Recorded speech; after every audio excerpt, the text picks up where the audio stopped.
One of the increasing tendencies during armed robberies in South Florida these days is for the robber to shoot the victim with no provocation. One such incident occurred here at ABNER'S Lounge at 2210 Southwest 57th Avenue.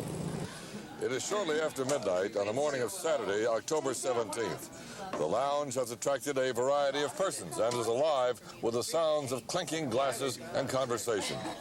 Practically unnoticed at the time, a Latin man enters the lounge, walks through the bar area to the pool table. The bar patrons do not know it, but the man is casing the establishment, looking over the patrons and the physical structure of the bar to determine if a robbery will be worthwhile. The man stays only a few minutes and leaves through a rear door. Bar customers have no idea what is to follow.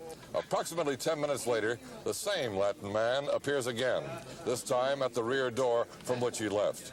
At that precise moment, two more Latin men enter ABNER'S Lounge from the front door. The robbing begins in the back, by the pool table.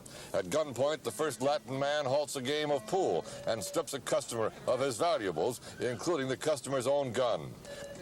The three suspects join at the front of the bar and begin to rob the other patrons. One of them is Rose Garrett. As the suspect tries to take her purse, Ms. Garrett tells him to leave it alone. Without another word, the man simply pulls the trigger and takes the purse. Mrs. Garrett falls to the floor, mortally wounded in the chest. A patron sitting next to her is also wounded by the same bullet, the projectile having passed right through her body. The three suspects, meantime, resume their rounds again, this time shoving and pistol whipping the patrons before robbing them. The suspects have about $300 from the 8 customers, the bartender and barmaid. Then they get the prize, $700 in cash from the bar's register. With a string of injured victims, including one dead, the 3 men leave as they came, 2 out the front door and 1 out the back. Suspect 1, Latin, 25 to 30 years old, 5'7", 140 pounds, with black hair.